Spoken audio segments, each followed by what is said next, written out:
What's going on, everyone? How are you? Subscribe to my Instagram or follow me on Instagram, please, because I don't know how long YouTube's going to be around. It's like a ticking time bomb. It changes every day. It goes farther and farther to the left, and it's like going after the fish bloggers. I'm not a fish blogger, thank heaven.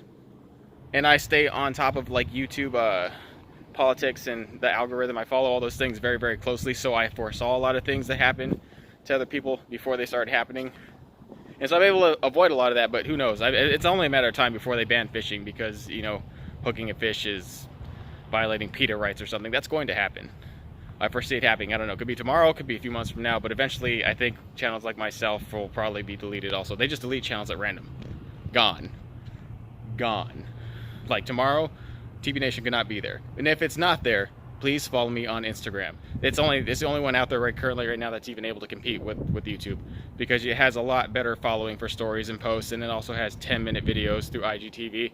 So you can view all my videos and everything else. It's even more of an interactive platform almost than YouTube. YouTube tries to be like Instagram in a lot of ways, try to add stories and posts, and nobody follows that crap. They just only follow videos. But check it out. Follow me there on Instagram, tinyboats731. If you don't have the Instagram app, download it. tinyboats731. It's mainly a phone app though. It's kind of hard to use on the computer. Today I want to show you guys a Patron build. This one's exceptionally cool. Like it's insane. You have to watch it.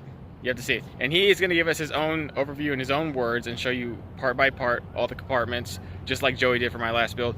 So my goal for all my patrons, since they're my biggest supporting deal for my whole creation build, they're the main reason I'm able to create all these things. Like, so many things change all the time. AdSense rates fluctuate. YouTube is a ticking time bomb. All of it could go at any given time, but my patrons are always consistent, and they're the reason I continue to have the ability to generate all these ideas. They really are, and continue to convey them and continue to build boats. See, this is my first boat.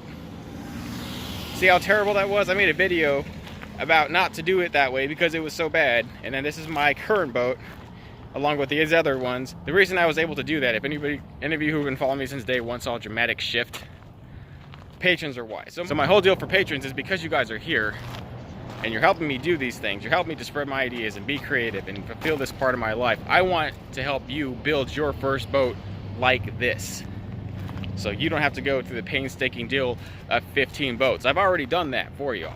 I've already done it and done everything wrong and then done a lot of things right, and I want to pay all those things forward to you through different content, through one-on-one involvement, through whatever it takes to get it done for you. So there's a gentleman. You can obviously tell he's got a lot of talent. He's you just got to see the boat. You got to see it for yourself. Check it out.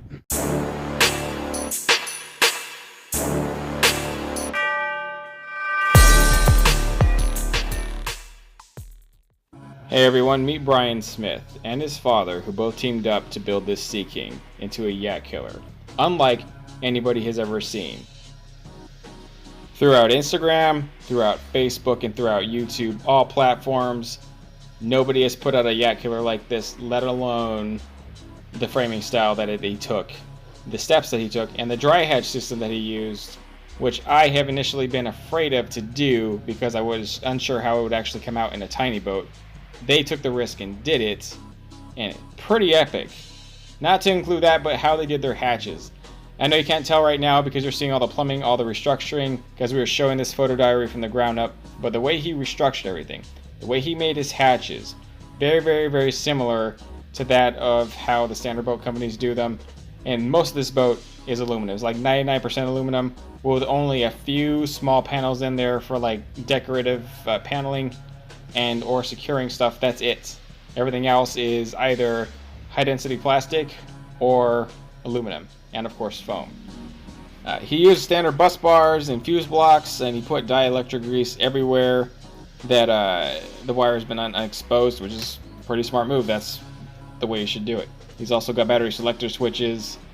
He's got pretty much everything. He's got lights everywhere, and he used negative end door jamb switches to kind of run everything like that. It's pretty epic. It really is, the way he got everything. Like, there's not one compartment that is lacking. Everything has a light, and it opens up at will on the switches.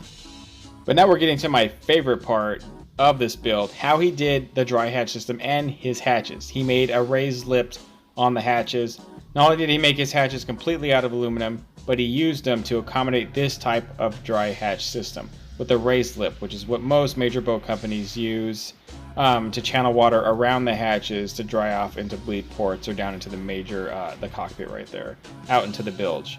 But really, and he used 20-ounce marine grade carpet and everything. Really, he just went all out. Like, everything you see here is high quality stuff. There was nothing. He didn't skimp. They did not skimp on anything. Look at that build. Check it out right now. Yo, what's up, Michael?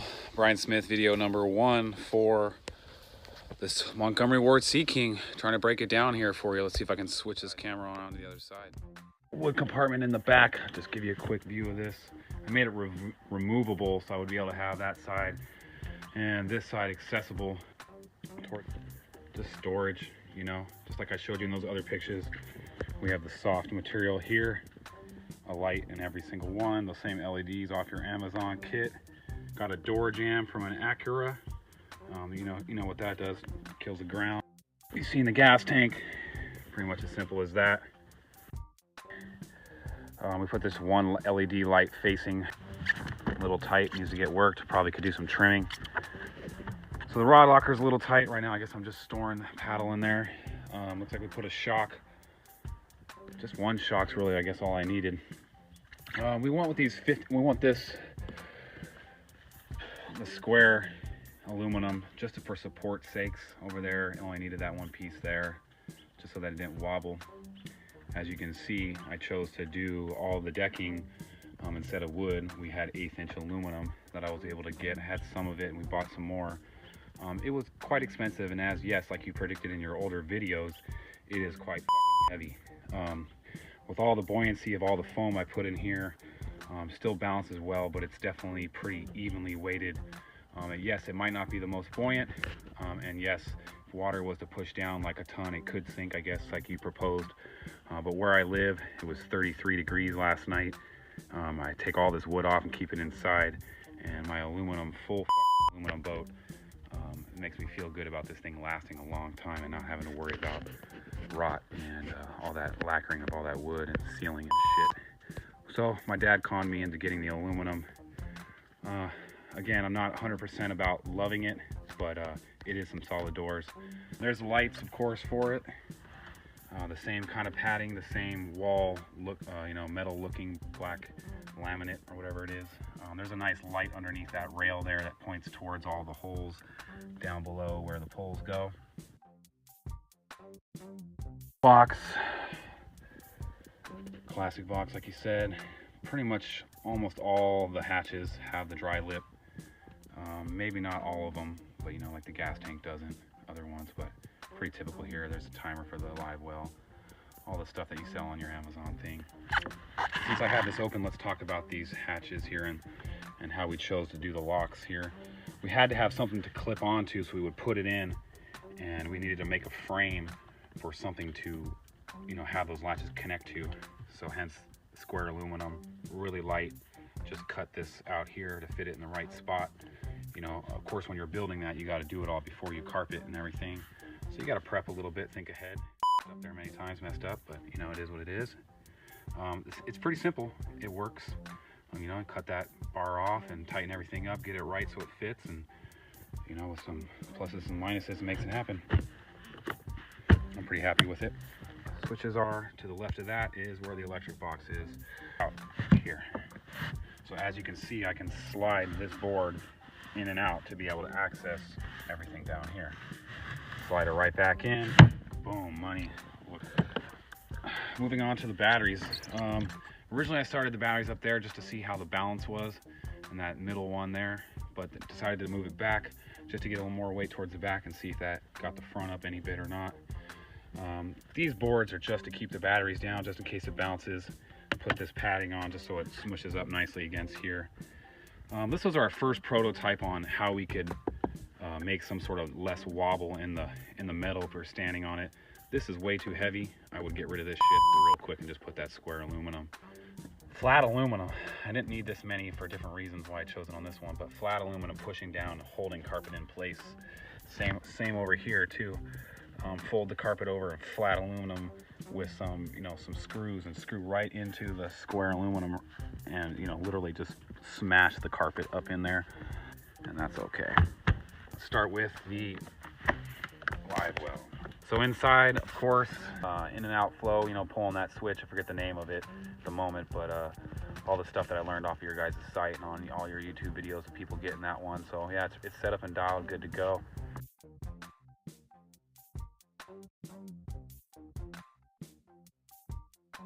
Switch here, let me see, there it is.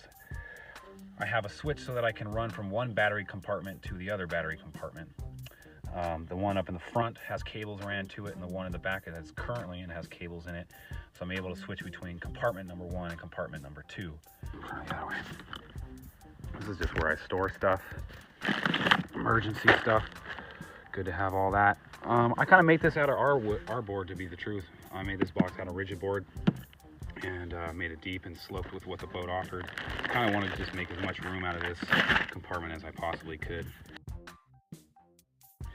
For the day boxes, I just chose to buy plastic totes, real small plastic totes, frame them in, and then you know, put in the laminate or vinyl, whatever you want to call it, and the padding inside of a plastic tote.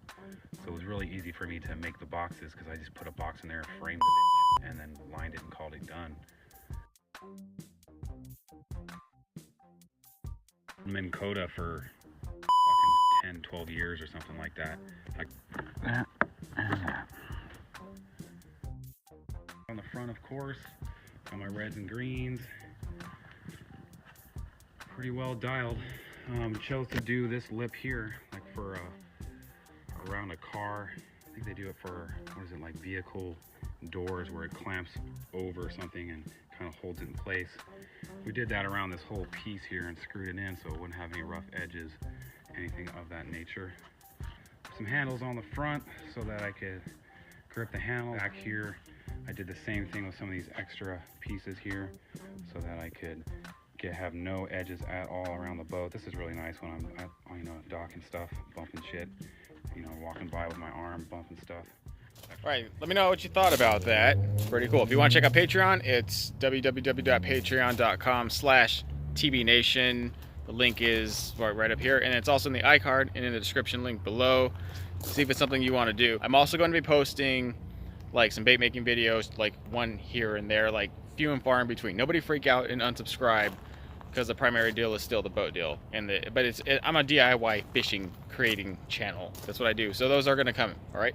Just to let you know, like one here in the next week, and then a few fishing videos here and there because, you know, fishing's getting pretty good. So I'll see y'all later.